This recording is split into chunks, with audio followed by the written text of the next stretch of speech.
রাসূল করিম সাল্লাল্লাহু আলাইহি ওয়াসাল্লাম বলছেন, আউয়ালু মা ইউহাসাবু বিহিল আবদু ইয়াউমাল কিয়ামাতিস সালাহ। কিয়ামতের দিন সর্বপ্রথম আল্লাহ রাব্বুল ইজ্জত ওয়াল জালাল ইমানদারদের কাছ থেকে নামাজের হিসাব নেবেন। বলি সুবহানাল্লাহ। নামাজের এত গুরুত্ব আল্লাহর নবী সাল্লাল্লাহু আলাইহি ওয়াসাল্লাম বলেছেন, মান আকামাত সালাহ ফাকাদ আকামাদ দ্বীন। যে ব্যক্তি নামাজকে কায়েম করে ফেললো সে কেমন জানি গোটা দিনকে কায়েম করে নিল। সুবহানাল্লাহ। বলে নামাজের এত গুরুত্ব কেন, তার কারণটা কি?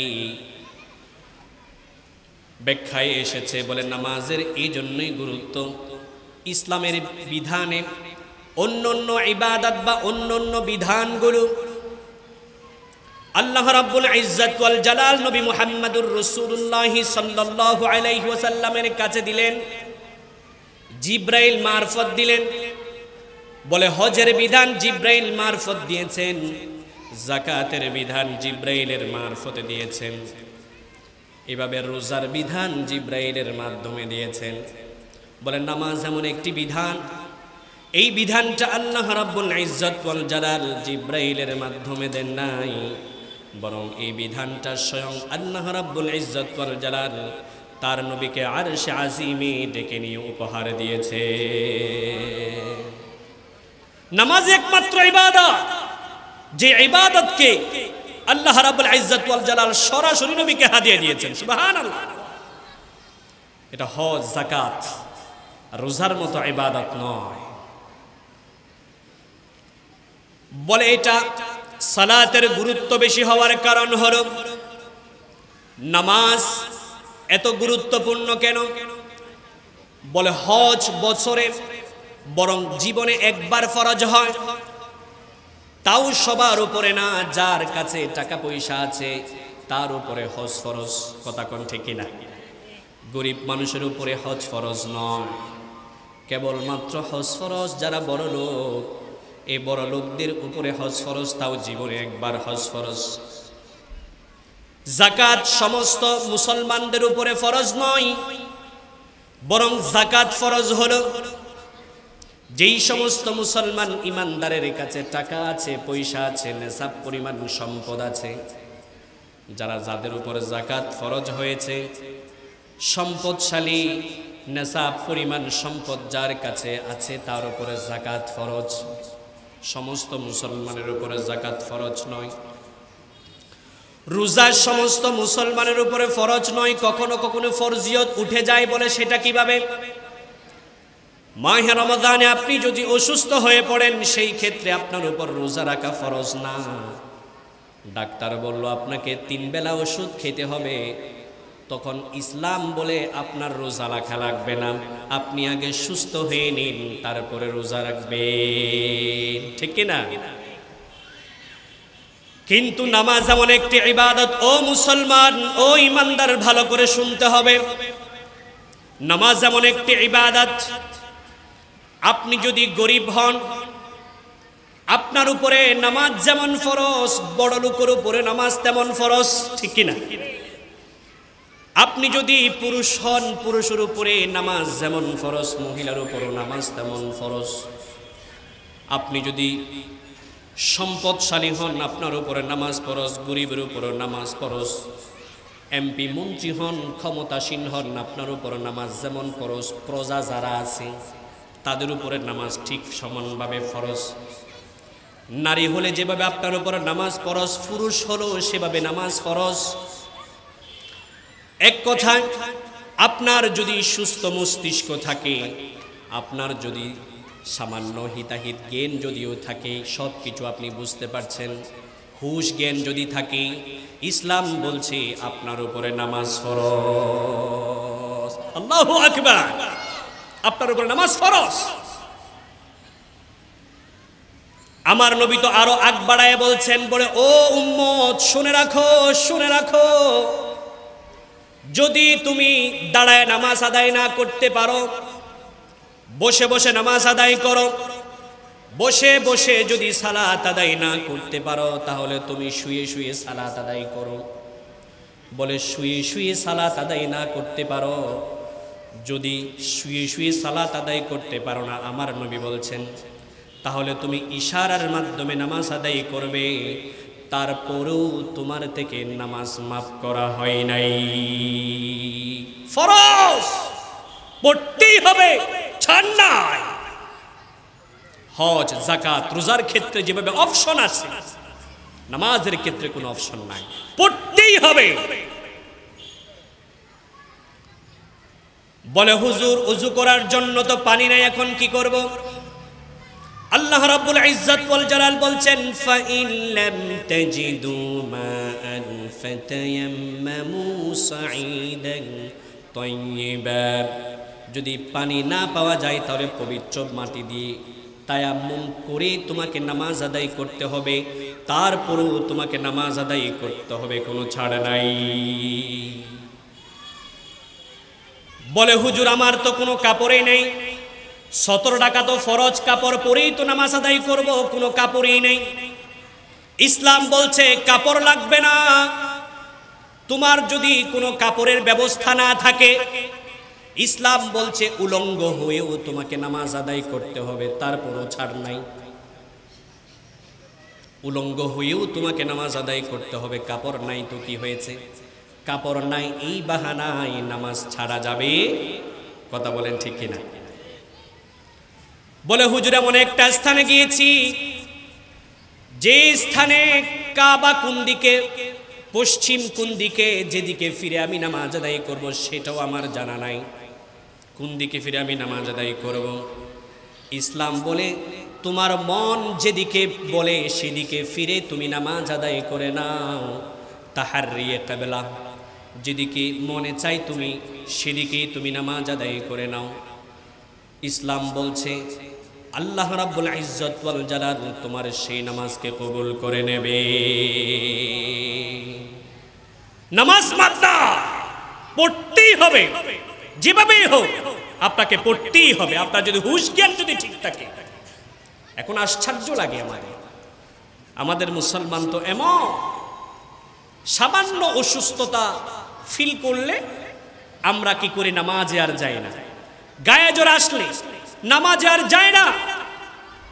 কিন্তু এই মুসলমান হেঁটে হেঁটে ডাক্তারের কাছে যাইতে পারে, ডাক্তারের চেম্বারে আধা ঘন্টা, 1 ঘন্টা, 2 ঘন্টা পর্যন্ত বসে থাকতে পারে।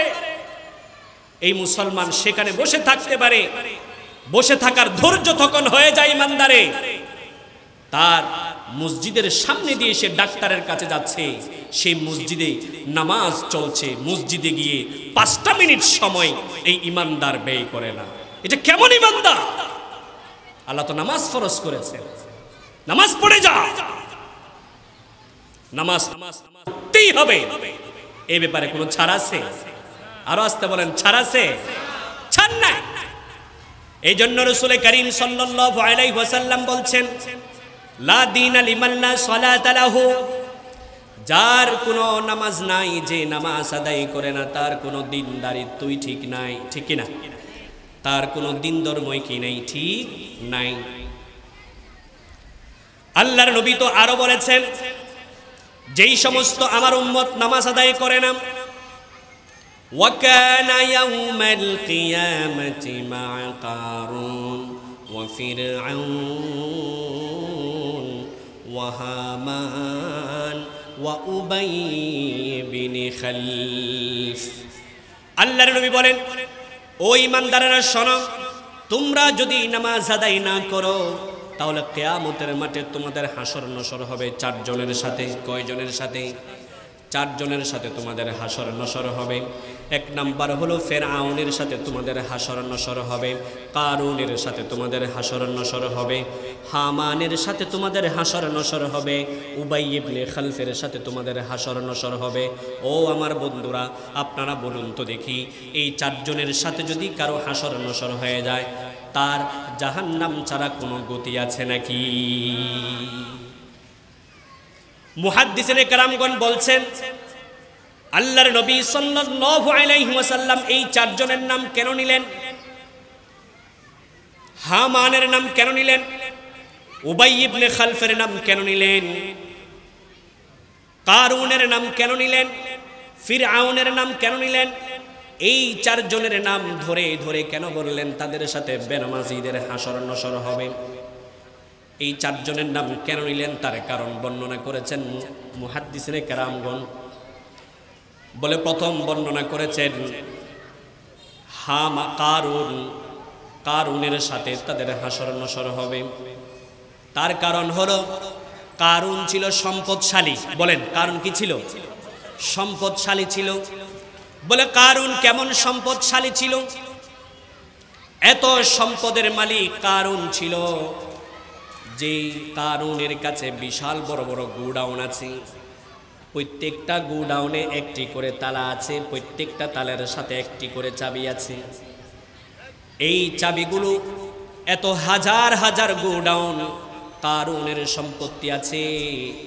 বলে এই চাবিগুলো বহন করার জন্য 70টি উটের প্রয়োজন হতো। কয়টি উট?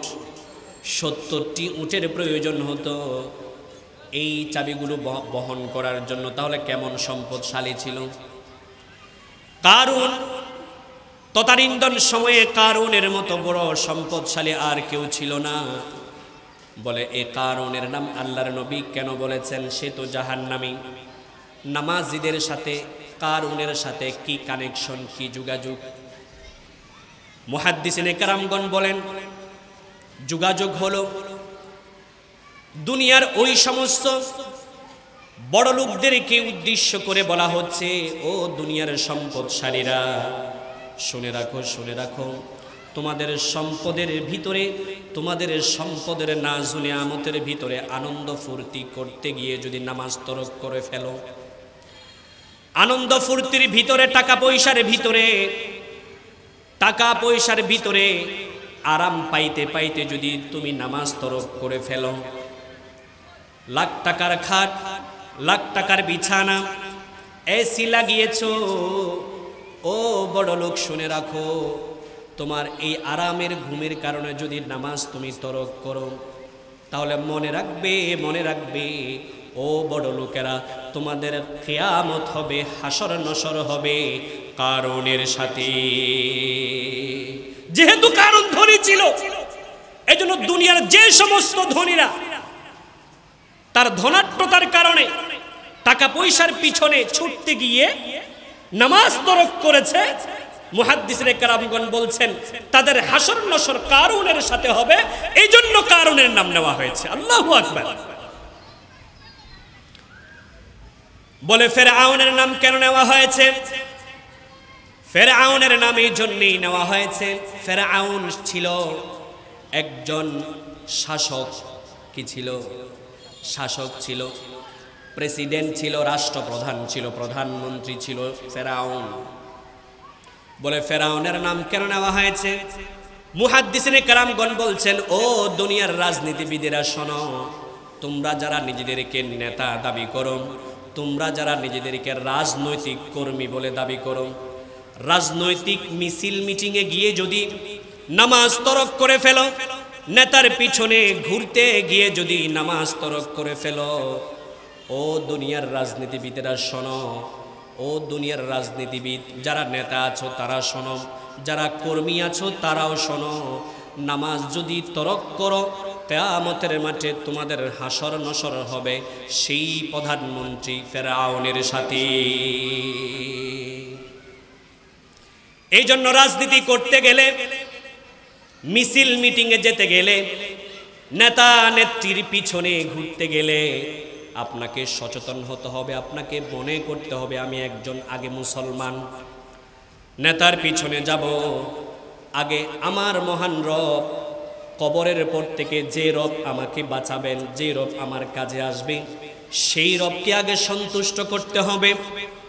দুনিয়ার সমস্ত নেতা নেত্রীকে যদি আপনি খুশি করেন, আরশের মালিক আল্লাহ, আল্লাহ রাব্বুল ইজ্জত ওয়াল জালালকে যদি আপনি সন্তুষ্ট করেন, ও মুসলমান, আল্লাহর কসম করে বলছি, আল্লাহর কসম করে বলছি, আপনার দুনিয়াও বরবাদ হয়ে গেল, আখিরাতও বরবাদ। ঠিক কি না? বলে হামানের নাম কেন নেওয়া হয়েছে, তার কারণটা কি? বলে হামান ছিল একজন প্রশাসক, সেনাবাহিনী প্রধান।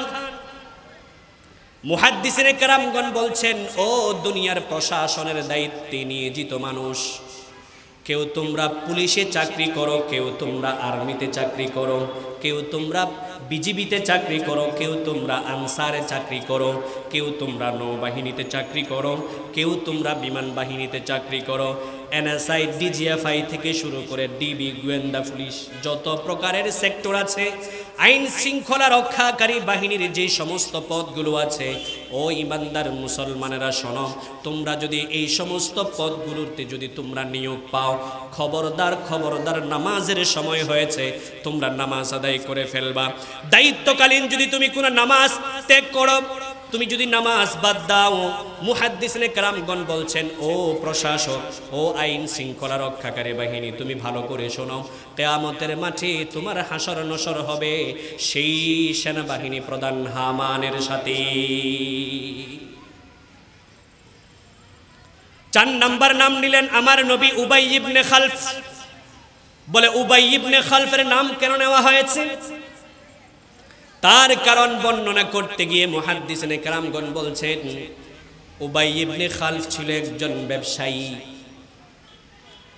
মুহাদ্দিসিনে কেরামগণ বলছেন, ও দুনিয়ার ব্যবসায়ীরা শোনো, ব্যবসা করতে গিয়ে যদি তুমি দোকান বন্ধ না করে নামাজ যদি না যাও, অথবা দোকান বন্ধ না করে, অথবা দোকানের ভিতরে তুমি যদি নামাজ আদায় না করো, ব্যবসার কারণে যদি তুমি নামাজ ছেড়ে দাও, বেচা কিনার জন্য যদি তুমি নামাজ ছেড়ে দাও, ও ইমানদার মুসলমান, তুমি ভালো করে শুনে রাখো, কিয়ামতের মাঠে তোমার হাসর নসর হবে সেই উবাই ইবনে খালফের সাথে। ঠিক কিনা জোরে বলো? আমাদের সমাজে আছে না নাই? নামাজের জায়গায় নামাজ চলছে, এদিকে দিব্যি বেচা কিনা চলছে। তার এই মুসলমানের কাছে মনে হয়েছে বেচা কিনা করলে আপনি 500 টাকা করলেন, ও মুসলমান, 500 টাকার জন্য আপনি নামাজ ছেড়ে দিলেন, 500 টাকার জন্য, 1000 টাকার জন্য নামাজ ছেড়ে দিলেন, আপনি তো একজন বোকা, আপনি তো একজন বুদ্ধিমান নন। বুদ্ধিমান হলে আপনি এই কাজ কখনো করতেন না। ঠিক কিনা জোরে বলো? এজন্য ব্যবসায়ী ভাইদের বলছি, ও আমার ব্যবসায়ী ভাইয়েরা শোনেন, নামাজের সময় হয়েছে, নামাজের সময় হওয়া মাত্রই দোকান বন্ধ করে মসজিদে চলে যান। অন্তত পক্ষে 10 মিনিট আগে কিংবা 5-7 মিনিট আগে আপনি মসজিদে গিয়ে উপস্থিত হন। 10 মিনিট যদি 15 মিনিট যদি আপনি বিরতি দেন, আমার আল্লাহ তাআলাকে সন্তুষ্টি করার জন্য, আল্লাহ তাআলাকে নামাজের পরে বলবেন, রব্বুল আলামিন, তোমার সন্তুষ্টির জন্য আমি দোকান বন্ধ করে দিয়েছি, তুমি আমার রিজিকের ব্যবস্থা করে দাও, আমার রিজিকের ব্যবস্থা করে দাও।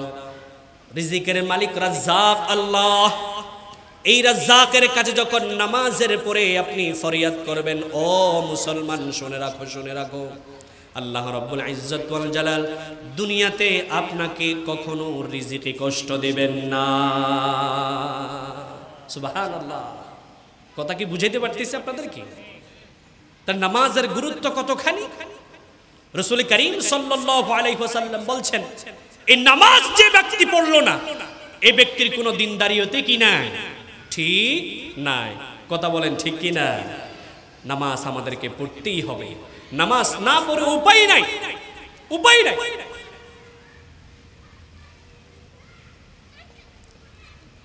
ইমাম যাহাবী রাহমাতুল্লাহি আলাইহি একটি ঘটনা উল্লেখ করেছেন, তার কিতাব হচ্ছে আল কাবায়ের। আল কাবায়ের গ্রন্থে ইমাম যাহাবী রাহমাতুল্লাহি আলাইহি প্রখ্যাত মুহাদ্দিস, তিনি একটি ঘটনা নকল করছেন। বলে হযরতে মূসা আলাইহিস সালাতু ওয়াস সালামের জামানায় একজন জানিয়া মহিলা এসেছে, এসে বলে, ইয়া নবী আল্লাহ মূসা, ওগো আল্লাহর নবী মূসা, ওগো আল্লাহর নবী মূসা, আমি জিনা করেছি, ব্যভিচার করেছি, যার কারণে আমার পেটে বাচ্চা চলে এসেছে। এই বাচ্চা পৃথিবীতে ভূমিষ্ঠ হয়েছে। কিন্তু দুর্ভাগ্যের বিষয় হচ্ছে, বাচ্চা যখন ভূমিষ্ঠ হলো, আমি জন্মদাত্রী মা ওই বাচ্চার গলা টিপে আমি হত্যা করে ফেলেছি। নাউজুবিল্লাহ বলেন। নিজের সন্তানকে নিজে গলা টিপে আমি হত্যা করেছি। নবী আল্লাহ মূসা, এখন আপনার কাছে আমি জানতে চাই, আমার কোনো মাফ আছে নাকি? আল্লাহ তাআলা আমাকে মাফ করবেন নাকি? এই কথা বলার পরে মূসা আলাইহিস সালাতু ওয়াস সালাম বলছেন, তুমি তো বড্ড বড় পাপ করেছো, মস্ত বড় পাপ করেছো তুমি। আল্লাহ তাআলা তোমাকে কখনো ক্ষমা করবেন না। তুমি আমার এখান থেকে উঠে যাও, অন্যথায় আর কিছুক্ষণ অবস্থান করলে আমার এই দরবারকে আল্লাহ রাব্বুল ইজ্জত ওয়াল জালালের আযাবে গ্রাস করে নেবে। ওই মহিলা কান্নাকাটি করতে করতে বাড়ির দিকে চলে যায়। এই মুহূর্তে হযরতে জিবরাইল আমিন আলাইহিস সালাতু ওয়াস সালাম এসে উপস্থিত হলেন। বললেন, ইয়া নবী আল্লাহ মূসা, আপনি তো ভুল করেছেন, আপনি এই কি করলেন? বলে, এই মহিলাকে যে আপনি তাড়ায় দিলেন, এই মহিলা তো এত বড় পাপ করে নাই যে আল্লাহ তাআলা তাকে ক্ষমা করবে না। আল্লাহ তাআলা হচ্ছে গফুর। আল্লাহ তাআলা তো ডাক দিয়া বলেন, বান্দারে, তুই কত বড় গুনাহ করেছিস, আমার কাছে আয়। তোর গুনাহ সমুদ্রের ফেনা পরিমাণও যদি হয়ে থাকে, জমিন থেকে আসমানের মধ্যে যেই সমতল যে জায়গাটুকুন আছে, এই জায়গাটুকুন যদি তোর গুনাহের মাধ্যমে তুই যদি ভরেও দিস, আল্লাহ রাব্বুল ইজ্জত ওয়াল জালাল বলেছেন, আমার কাছে দু চোখের পানি ফেলে যখন কান্নাকাটি করে ইখলাসের সাথে যখন আমার কাছে তুই তওবা করবি, আমি আল্লাহ রাব্বুল ইজ্জত ওয়াল জালাল তোর জীবনের সমস্ত গুনাহ খাতা মাফ করে দেব। লা তাকানাতু মির রাহমাতিল্লাহ, ও গোলাম, আল্লাহর রহমত থেকে নিরাশ হয় না। তুমি কত গুনাহ তুমি করতে পারবে, আমার রহমত হচ্ছে অসীম, আর তোমাদের গুনাহ হচ্ছে সসীম, ছোট। কতই গুনাহ করতে পারবে। আসো, ফিরে আসো, একটিবার আমার কাছে তওবা করো। যত বড়ই গুনাহ হোক না কেন, আমি রব্বুল ইজ্জত ওয়াল জালাল তোমার জীবনের সমস্ত গুনাহ খাতা মাফ করে দেব। সুবহানাল্লাহ। জিবরিল আমিন আলাইহিস সালাতু ওয়াস সালাম এসে বললেন, ও নবী মূসা, আপনি তো বড্ড ভুল করেছেন। এই মহিলাকে আল্লাহ তাআলা তো ক্ষমা করে দেবেন যদি ইখলাসের সাথে এই মহিলা তওবা করে। জিবরিল আমিন আলাইহিস সালাতু ওয়াস সালাম তারপরে বলছেন, আপনার উম্মতের মাঝে আপনি যাদেরকে ওয়াজ করেন, আপনি যাদেরকে নসিহত পেশ করেন, তাদের মধ্য থেকে এমন কিছু মানুষ, এমন কিছু আপনার উম্মত আছে যারা এই মহিলা যে অপরাধ করেছে, এই মহিলার অপরাধের চেয়ে বড় অপরাধী আপনার সামনে বসে বসে ওয়াজ শোনেন, নসিহত শোনেন, আপনার দরবারে আসা যাওয়া করে। হযরতে মূসা আলাইহিস সালাতু ওয়াস সালাম তিনি তো আশ্চর্যান্বিত হয়ে গেলেন। তিনি বললেন, তাই নাকি?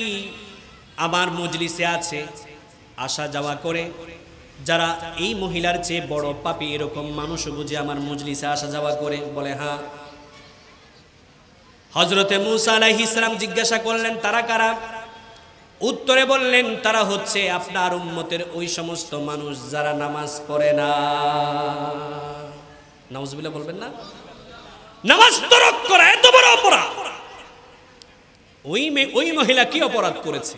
তার চেয়ে জঘন্যতম অপরাধ তো নামাজ না পড়ে আপনার উম্মতরা করছে। এই ঘটনাটি বানানো ঘটনা নয়। বিখ্যাত মুহাদ্দিস ইমাম যাহাবী রাহিমাহুল্লাহ তিনি একটি সুপ্রসিদ্ধ একটি কিতাব রচনা করেছেন, যে কিতাবটির নাম হচ্ছে আল কাবাইর, যে কিতাবটি পৃথিবীর সমস্ত মানুষের কাছে গ্রহণযোগ্য। তাহলে নামাজ না পড়লে কি জাহান্নামে যাবে কি যাবে না? কি বুঝলেন? যাবে কি যাবে না? কাদের সাথে হাসর নসর হবে? উবাই ইবনে খালফ, হামান, কারুন, ফিরআউন। ওয়া কানা ইয়াউমাল কিয়ামাহ মা কারুন ওয়া ফিরআউন ওয়া হামান ওয়া উবাই ইবনে খালফ। এদের সাথে হাসর নসর হবে এবং নামাজ তরক করার কারণে আল্লাহ তাআলা তাকে জাহান্নামে দেবে। বলি নাউযুবিল্লাহ।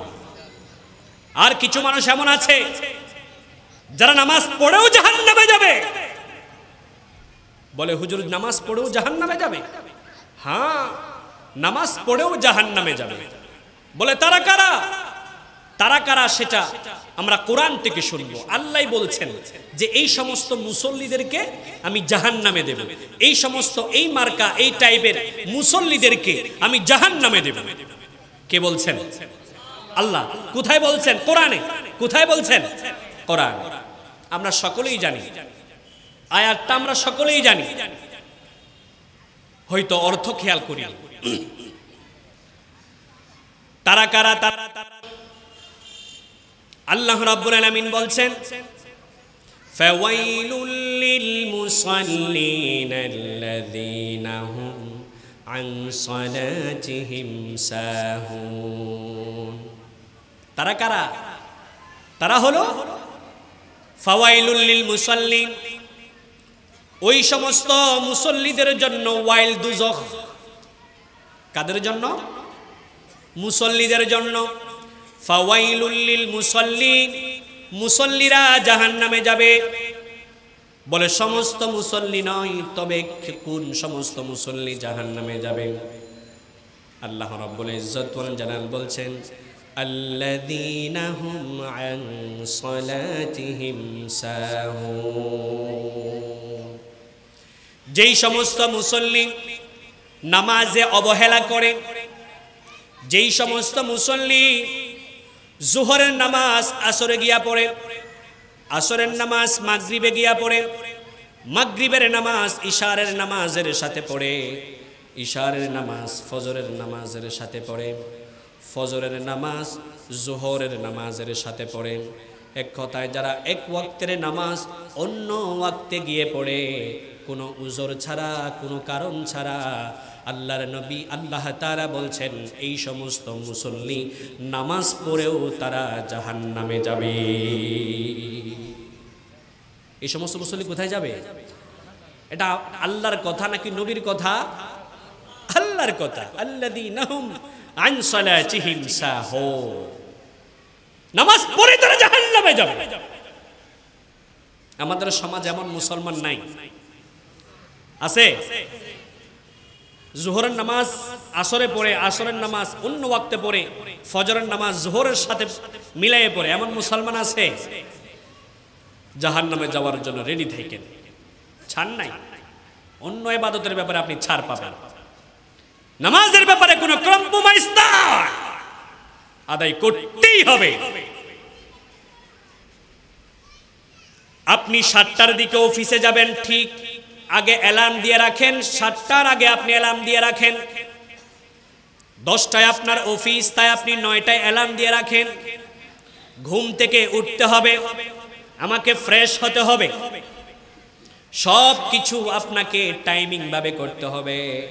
আপনি মোবাইলে বা অ্যালার্ম ঘড়িতে আপনি অ্যালার্ম দিয়ে রাখেন। ও পোড়া কপাল মুসলমান, তোমার কি হয়েছে? চাকরিকে তুমি এত গুরুত্ব দিলা, কিন্তু আল্লাহ রাব্বুল আলামিনের ইবাদত নামাজকে এত গুরুত্ব দিলা না। পোড়া কপাল মুসলমান, টাকাকে গুরুত্ব দিলা তুমি, চাকরিকে গুরুত্ব দিলা তুমি। তার মানে আমি এই বলছি না চাকরিকে গুরুত্ব দেওয়া যাবে না। আমি এই কথা বোঝানোর চেষ্টা করছি, চাকরির জন্য যেভাবে আপনি অ্যালার্ম দিয়ে রেখেছেন, চাকরির ব্যাপারে আপনি যেভাবে সিনসিয়ার, ঠিক আপনি ইবাদতের ব্যাপারেও সেরকম সিনসিয়ার হন। ইবাদতের ব্যাপারে আপনি সেভাবে সচেতন হন। নামাজের জামাত কয়টায়, তার 15-20 মিনিট আগে আপনার মোবাইলে অ্যালার্ম দিয়ে রাখবেন। অ্যালার্ম দিয়ে রেখে আপনি নামাজের জন্য প্রস্তুতি নেবেন। পারবো না ইনশাল্লাহ? ইনশাল্লাহ পারবো না ইনশাল্লাহ? আল্লাহ কবুল করুন, সকলে বলে আমিন। আজকে মুসলমান দুনিয়া নিয়ে পাগল হয়ে গেছে, দুনিয়ার সমস্ত কাজ তার ঠিক মতো চলে। সে যে কাজটাকে যেভাবে সাজিয়েছে, এতটাই অফিসে যেতে হবে, এতটাই আমার লাঞ্চ করতে হবে, বিকেলবেলা এতটাই আমাকে নাস্তা করতে হবে, এতটা বাজে ওষুধ খাইতে হবে, এতটাই আমার রাতের ডিনারে করতে হবে, সকালের ব্রেকফাস্ট আমাকে এতটাই করতে হবে। নিজের ব্যাপারে নিজে টাইম তুমি মেনটেন করে নিয়েছো। ও মুসলমান, তুমি ভালো করে শোনো, আল্লাহ রাব্বুল ইজ্জত ওয়াল জালাল যে ইবাদতের যে একটা টাইমিং দিয়েছে, জোহরের নামাজের একটা টাইম দিয়েছে, ওই টাইমেই তুমি জোহরের নামাজ আদায় করবে। আসরের নামাজের একটি টাইম দিয়েছে, সেই আসরের নামাজের টাইমে তুমি আসরের নামাজ আদায় করবে। ইশারের নামাজের জন্য একটি টাইম দেওয়া হয়েছে, সেই ইশারের নামাজের জন্য তোমার সেই টাইম অনুযায়ী তোমাকে নামাজ আদায় করতে হবে। ফজরের জন্য একটি টাইম দেওয়া হয়েছে, ওই ফজরের নামাজ আদায় করার জন্য সেই টাইম অনুযায়ী আপনাকে নামাজ আদায় করে নিতে হবে। ও পুরা কপাল মুসলমান, নিজের টাইমিং যেগুলা নিজে নিজে সেটিং করেছেন এইগুলো তো ঠিক মতো আদায় করলেন, কিন্তু আল্লাহ রাব্বুল ইজ্জত ওয়াল জালাল ওয়া হুয়া খালাকাকা, যে আল্লাহ তাআলা তোমাকে সৃষ্টি করেছেন, ওয়া হুয়া রাযাকাকা, যে আল্লাহ তাআলা তোমাকে রিজিক দিয়েছেন, যে আল্লাহ তাআলা তোমাকে একটি সুস্থ শরীর দান করেছেন, এত এত নিয়ামত দিয়েছেন, সুন্দর একটি বিবি দিয়েছেন, টাকা পয়সা দিয়ে একটি বাড়ি করার তৌফিক দিয়েছেন, যে আল্লাহ তাআলা তোমাকে বাচ্চা দিয়েছেন, সুখী পরিবার বলতে গেলে চলে, সে আল্লাহ তাআলা যে টাইমিং করে করে নামাজের ওয়াক্তগুলো বর্ণনা করে দিয়েছে। পড়া কপাল মুসলমান, তুমি সেই আল্লাহ তাআলার ওয়াক্ত তাইনকৃত নির্দিষ্টকৃত ওয়াক্তে তুমি নামাজ আদায় করতে পারলা না। কত বড় পড়া কপাল! আমরা কি জবাব দেব আল্লাহর কাছে? আল্লাহ রাব্বুল ইজ্জত ওয়াল জালাল বলছেন, এইজন্য কিছু মুসল্লি এমন আছে যারা নামাজ আদায় করবে তারপরও তারা জাহান্নামে যাবে। তারা কারা? তারা হলো যারা টাইম অনুযায়ী নামাজ আদায় করে নাই। জোহরের নামাজ আসরে পড়ছে, এইভাবে এক ওয়াক্তের নামাজ অন্য ওয়াক্তে পড়েছে। আল্লাহ রাব্বুল ইজ্জত ওয়াল জালাল বলেন, এই সমস্ত মানুষগুলাকে আমি আল্লাহ তাআলা জাহান্নামে দিব। জাহান্নামে যেতে চাই আমরা? আল্লাহ তাআলার জাহান্নামের আযাব সহ্য করতে পারবো? আরে আল্লাহর নবী তো আমাদেরকে দোয়া শিখায় দিয়েছেন, আল্লাহুম্মা ইন্না নাউযু বিকা মিন আযাবিন নার ওয়া মিন আযাবিল কবর, কবরের আযাব, কবরের ফিতনা। এবং আমাদেরকে দোয়া শিখিয়ে দেওয়া হয়েছে জাহান্নামের আগুন থেকে বাঁচার জন্য দোয়া করবা, দোয়া করবা। আল্লাহ তাআলা বলছেন, নিজে বাঁচো এবং আহলে আয়াল পরিবার পরিজনদেরকে তোমরা জাহান্নামের আগুন থেকে বাঁচাও।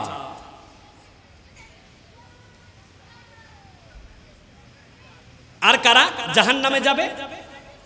মুসল্লি। যারা জাহান্নামে যাবে তারা হচ্ছে এই প্রকারের মুসল্লি। পরে আরো গুনাগুন বর্ণনা করছেন। আর কোন মুসল্লি? ফাওয়াইলুল লিল মুসাল্লিন আল্লাযীনা হুম আন সালাতিহিম সাহুন আল্লাযীনা হুম ইউরাউন। আল্লাযীনা হুম ইউরাউন, যারা তারাও জাহান্নামে যাবে।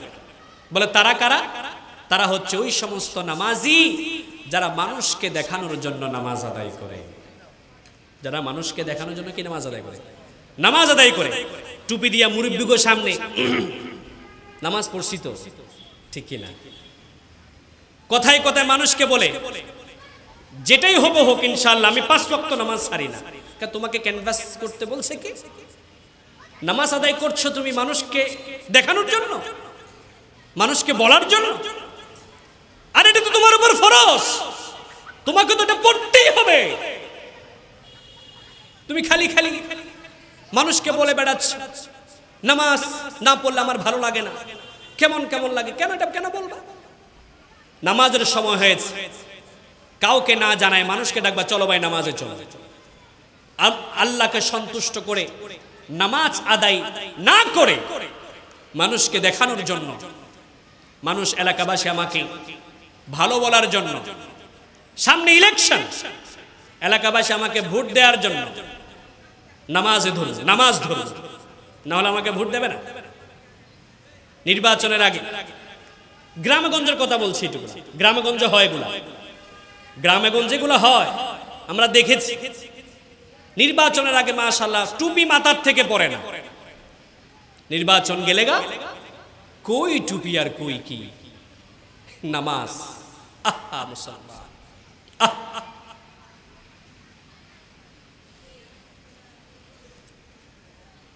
এই জন্য আমাদের লৌকিকতা, নামাজে লোক দেখানো, এটা আমাদের বাদ দিতে হবে।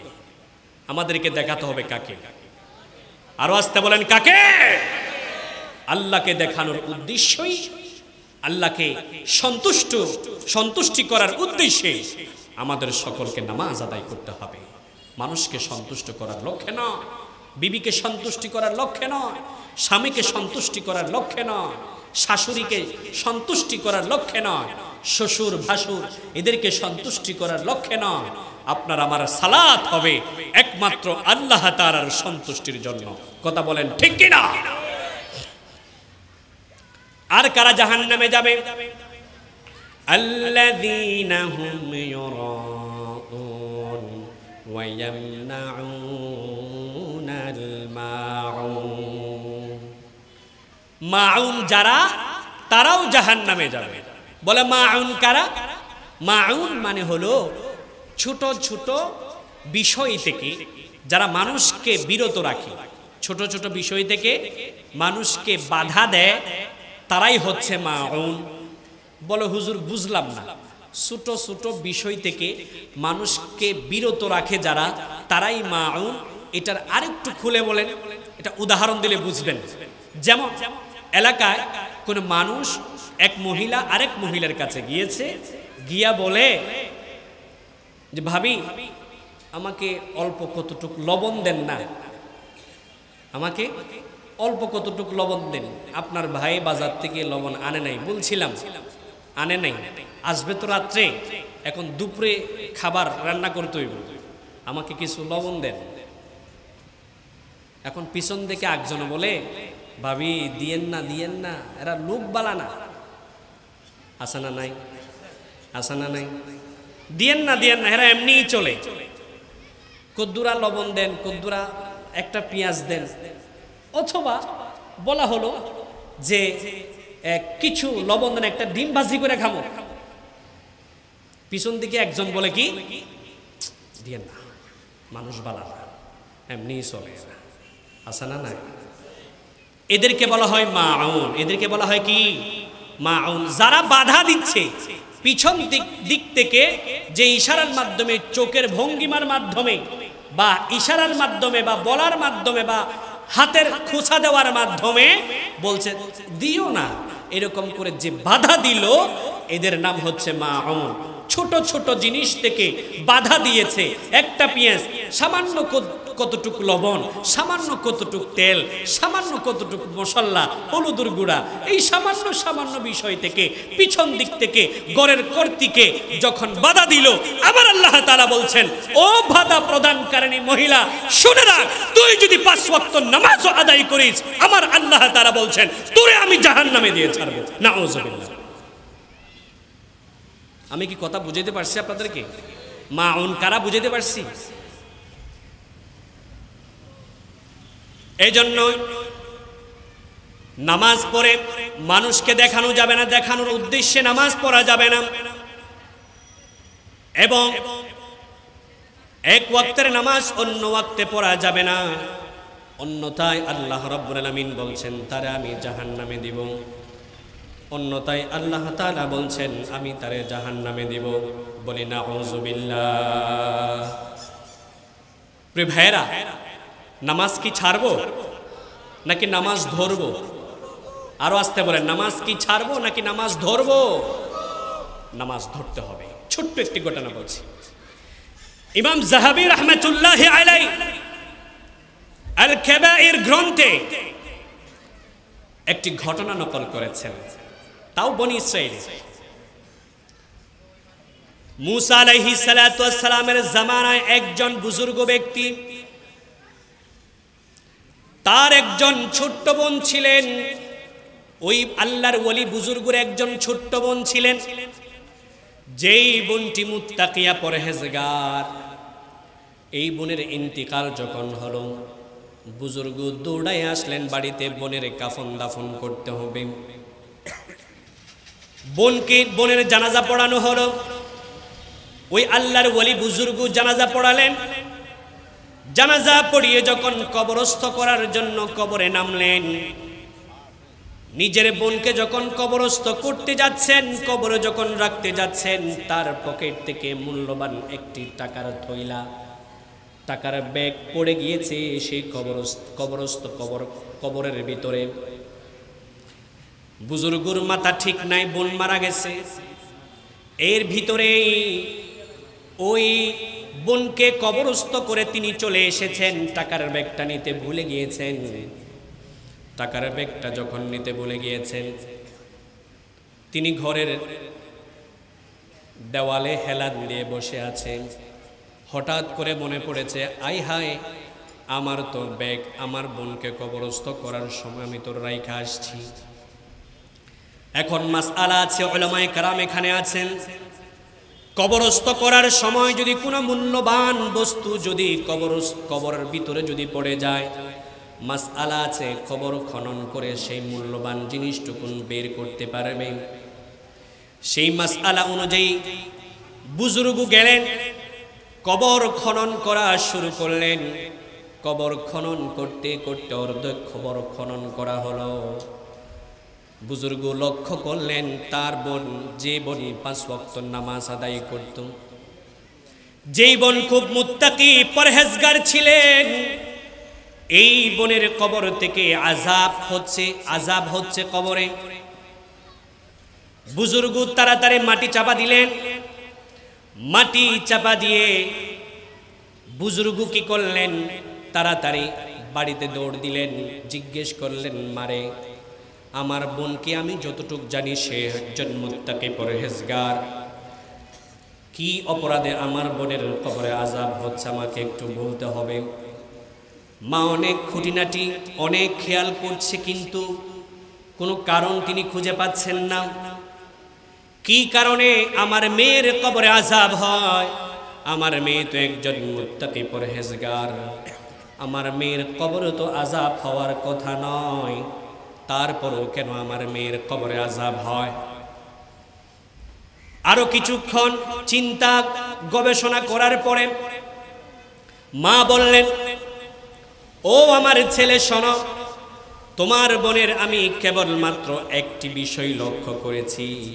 আমি অনেক তালাশ করেছি, কোনো ত্রুটি আমি পাচ্ছি না। তোমার বোনের একটি অভ্যাস ছিল, মাঝে মধ্যে এক ওয়াক্তের নামাজ অন্য ওয়াক্তে গিয়ে পড়ত। আল কাবায়ের লিল ইমাম আয-যাহাবী রাহিমাহুল্লাহ, ইমাম যাহাবীর প্রখ্যাত মুহাদ্দিস ইমাম যাহাবীর এই আল কাবায়ের গ্রন্থে ঘটনাটি এসেছে। এক ওয়াক্তে আরেক ওয়াক্তে পড়ার কারণে কবর আযাব হচ্ছে। ও মুসলমান, এখন কি তুমি এক ওয়াক্তের নামাজ অন্য ওয়াক্তে গিয়ে পড়বা? নামাজ পড়তে হবে যথা সময়, আল্লাহ তাআলার নির্দিষ্ট সময়ে আপনাকে নামাজ আদায় করতে হবে। কথা বলেন ঠিক কিনা?